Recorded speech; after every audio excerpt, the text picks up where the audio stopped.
બોલો વૃક્ષ નારાયણ દેવની, પ્રકૃતિ માત કી. આજનો આ સુંદર દિવસ માટે આપ સૌ પધાર્યા છો. આપનો સૌનું લીલું અભિવાદન કરું છું. જગતમાં જે કોઈ વ્યક્તિ વિશેષ આ કામ કરતું હશે, આ દિવ્ય કામ, એની બધાને પણ આપણે શુભેચ્છા વ્યક્ત કરીએ છીએ. એક ગામડાનો માણસ જે વાડીમાં એક ઝાડ નીચે ઝૂંપડીમાં જન્મે એટલે એને પર્યાવરણનો વારસો મળ્યો કહેવાય. આપ સૌ મિત્રો મને ખ્યાલ છે ત્યાં સુધી બધા જ ભૂમિપુત્રોના ડીએનએ વાળા છો. એટલે આપનામાં આ બીજ સંસ્કાર જે છે, વિચારનું વાવેતર થઈ ચૂક્યું છે વર્ષોથી, એને આજે થોડુંક ઉજાગર વધારે થાય એ માટેનો આ પ્રયાસ રહેશે. શ્રી કાનજીભાઈને સાથે મારે 25 વર્ષથી સંબંધ છે. હું સુડામાં 1998-99 2000માં હતો, પછી ત્યારબાદ 12-13માં પણ આવ્યો, પછી કોર્પોરેશનમાં જોઈન્ટ મ્યુનિસિપલ કમિશનર થયો. મને સદભાગ્ય પ્રાપ્ત થયું છે કે ગામડાના ગરીબ ખેડૂતનો દીકરો આઈએસ થાય અને પછી ટ્રાઇબલ એરિયામાં 4 જગ્યા ડીડીઓ થાય, ડાયરેક્ટર થાય અને નિવૃત્તિ પછી પણ સતત પ્રવૃત્ત રહે. એ મારા મા બાપે મને આપેલો એક દિવ્ય વારસો પર્યાવરણનો છે.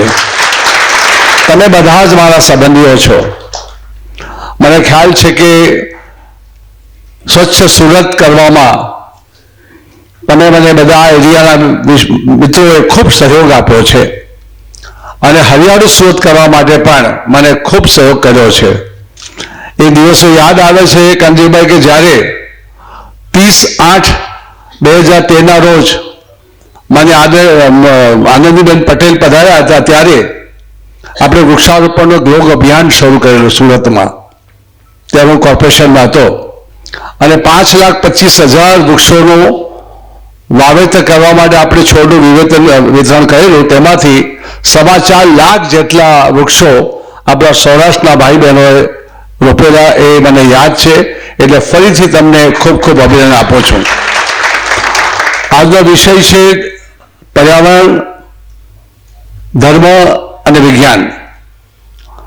મને ખ્યાલ છે કે મારામાં જે સંસ્કાર વિચારનું વાવેતર મારા બાપ દાદાએ કરેલું અને પછી જ્યારે મને તક મળી, ત્યારે આપણે બધાને થોડી થોડી તક મળે છે, ત્યારે પ્રકૃતિ માતાની કૃપાથી અને એમની પ્રેરણાથી દાહોદમાં જ્યારે સુડામાંથી હું ગયો ત્યારે ભયંકર દુકાળ હતો. મારા સૌરાષ્ટ્રના મિત્રોને ખ્યાલ છે, ખાસ કરીને જૂના મિત્રોને, કે દુકાળ શું છે. એટલે ત્યાં મને પ્રકૃતિ માતાએ દાહોદમાં વૃક્ષ નારાયણની કથાનું સર્જન કરવા માટે આદેશ કર્યો. હું આઈએસ ઓફિસર ખરો, પણ ઝાડ નીચે રહેનારો માણસ હતો. એટલે મેં ખૂબ લખ્યું અને એમાંથી વૃક્ષનારાયણની અગમવાણી નામની કથાની, જેમ સત્યનારાયણની કથા હોય છે કાનજીભાઈ, તેમ વૃક્ષનારાયણની 7 અધ્યાયની કથા એ કોઈ વાર આપણે સમય મળશે તો મારી તૈયારી છે કે એક સુટેડ બુટેડ આઈએસ ઓફિસર કથા કરશે.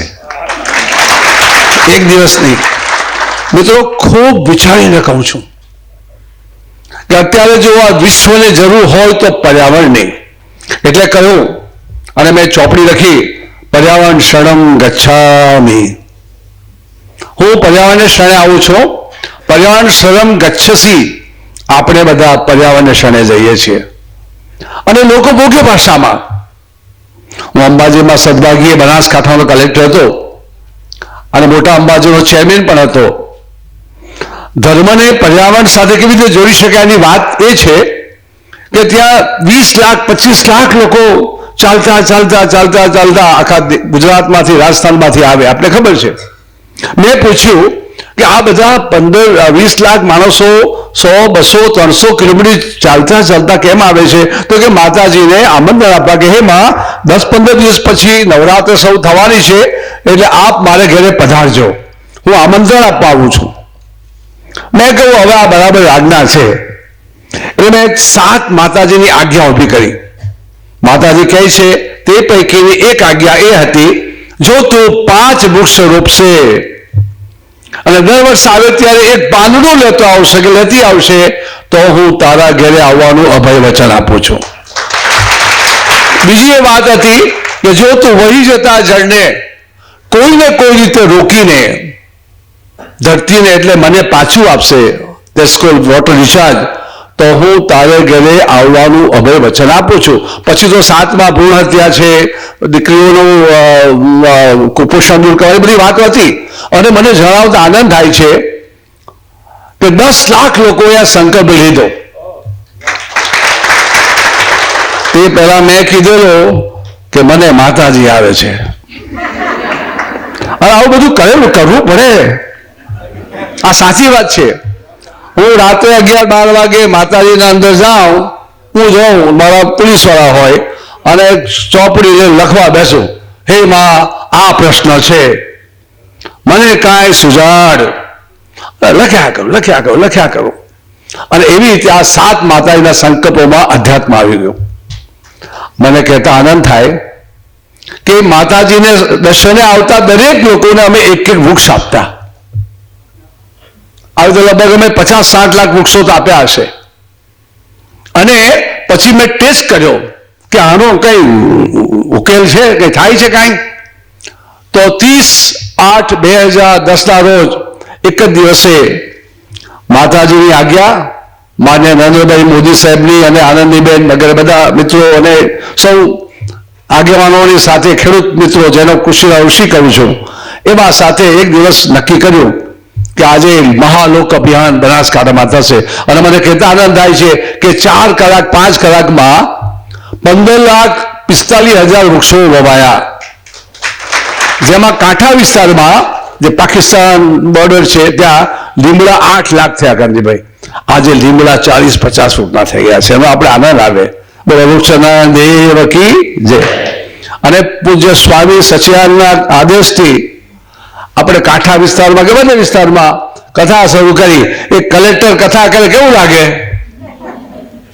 તો હું રાત્રે જાઉં, રાત્રે જઈને લોકભોગ્ય ભાષામાં, મારી માં હતી, અભણ હતી બિચારી, મેં કે બા કઈ સમજ પડે છે? તો કે હા પડે તો બરાબર, સમજ ના પડે કાઢી નાખવાનું, મોટી મોટી ભાષાની વાત નહીં કરવાની. આપણે તો ગામડાના લોકોને સમજ પડે વાત કરવાની. અને પછી જે લોકો વૃક્ષો કાપતા હતા એ બધા વૃક્ષના સૈનિકો એને માતાજીની કંઠી બાંધી દીધી, ક્યાં જાય પછી. અને એ બધા ઝાડવા રોપવા લાગ્યા. અમારા ત્યાં રામભાઈ માળી નામનો એક માણસ છે બનાસકાંઠામાં, એને 7 લાખ બીલી રોપવાનો સંકલ્પ કર્યો, 4 વીઘાનો માણસ, અને એને 5.5 લાખ બીલી વાવે છે. બીલી લો પેલી ગોપિકા કહેતી ને, દહી લો, કૃષ્ણ લો, માધવ લો, તેમ બીલી લો. આવા અનેક ગાંડા લોકો પડ્યા છે. અને જો તમારામાં ગાંડપણ આવશે ને વૃક્ષારોપણ માટે તો જ તમે કરી શકશો. આ વિચાર એક બહુ મોટો વિચાર છે. ડોક્ટર એપીજે અબ્દુલ કલામે કહ્યું, a letter written in 2070, તમે સર્ચ કરજો, a letter written in 2070, પાણીનો પોકાર પડશે. વિશ્વનું તાપમાન, ક્લાઇમેટ ચેન્જ, ગ્લોબલ વોર્મિંગને કારણે તમે બધા અનુભવી શકો છો. તો હવે પછી આપણા સંતાનોને આપવા જેવો એક દિવ્ય વારસો હોય. પૈસા તો ઠીક છે, હવે મોટર ગાડી બંગલા સમજ્યા, બરાબર, પણ એક દિવ્ય વારસો હોય તો પર્યાવરણ શરમ ગચ્છામિ. બેટા તું પર્યાવરણને શરણે જાજે અને કહી શકાય કે હે પ્રકૃતિ માતા, હું તારે શરણે આવું છું, તું મારી કાળજી લેજે, હું તેનું સંબોધન કરીશ. આ રીતે સુરતમાં એક જે ક્રાંતિ થઈ તેમાં હું મારા સૌરાષ્ટ્રવાસી સ્નેહીજનોને ખૂબ અભિનંદન આપું છું કે મને એમણે ખૂબ સહયોગ આપ્યો છે. અને તેથી હું પણ લીલોછમ રહી શક્યો છું. અને હું તમારો જ છું એમ માનીને મને તમારી સાથે વિચારના વાવેતરમાં સંમેલિત કરવા માટે વિનંતી કરું છું. અને એકવાર કંદીભાઈ વૃક્ષનાની કથા માટે એક રાત તમે મને આપજો, 5-6 કલાક. આમ તો 7 દિવસ નથી જોતા મારે, આમ તો કથા કરવી હોય ને 7 દિવસે થાય. મેં પૂછ્યું બાપુને બધા ઘણા કીધેલું આ બધું કે બાપુ હવે આ જળ કથાનું કાંઈ કરો નહીં, વૃક્ષ કથાનું કરો નહીં. બાપુએ કીધું હા કરશું, અંબાજી બધા આવ્યા ત્યારે વખતે. એનીવે આપણે બધા વૃક્ષોના પૂજારી છીએ. તમે મેં કહું તો તમારું ડીએનએ જે છે ધરતી સાથે જોડાયેલું છે. અને બીજું પ્રાકૃતિક ખેતી. 3 પ્રકારના પ્રદૂષણો આપણને મારી નાખે છે. એક જળ પ્રદૂષણ, એક વાયુ પ્રદૂષણ અને જમીન પ્રદૂષણ. જળ પ્રદૂષણ વિશે આપ જાણો છો, એ વિશે પણ સાવધાન રહેવાની જરૂર છે. સાથે સાથે આપણે બધા ખેડૂત પુત્રો છીએ, એટલે હવે સમસ્ત આપણો જે સમાજ છે એ પ્રાકૃતિક ખેતી તરફ વળ્યો છે અને બહુ મોટી ઘટના થવાની છે. તમારા આવતા રોગો માટે જો તમારે તૈયાર રહેવું હોય તો તમારે ઇમ્યુનિટી પાવર ક્યારે આવશે? જો તમને પર્યાવરણ ચોખ્ખું મળશે અને સારું ખાવાનું મળશે. એ બાબતમાં મથુરભાઈ ઘણા મિત્રો કામ કરે છે, એ બધાને હું અભિનંદન આપું છું. મને યાદ છે કે અહીંયા જ્યારે ઝાડ લેવાની વાત, વૃક્ષો રોપવાની વાત હતી, ત્યારે આ ગાર્ડનમાં, મહારાણા રાણા પ્રતાપ ગાર્ડનમાં અમે પ્રોગ્રામ રાખેલો અને જે વિદ્યાર્થીઓ એક વૃક્ષ લઈ જતા હતા, મને એટલો બધો આનંદ થતો હતો કે ચોક્કસ. અને એટલા માટે તમારા બાળકોને બી વિચારોના વાવેતરમાં આ કરજો. હું તો ત્યાં સુધી કહું છું કે આપણા સ્વજનોના કોઈ સ્મૃતિ રૂપે, કોઈ બર્થડે નિમિત્તે પણ હવે આવું બધું આપવાનું રાખો, બરાબર? અને મારી વાલી બહેનોને કહું કે તમારે કિચન ગાર્ડન, ટેરેસ ગાર્ડન કરવો હોય તો આ DR વર્લ્ડ મોલ છે અહીંયા આઈ માતા રોડ પર, કાંજીભાઈ. અહીંયા હું જ્યારે ડેપ્યુટી કમિશનર હતો તો 2013માં 6ઠ્ઠા માળે 1 એકર જમીનમાં, 1 વીઘુ જમીનમાં આપણે કિચન ગાર્ડન બનાવ્યો છે. આજે પણ કિચન ગાર્ડન છે.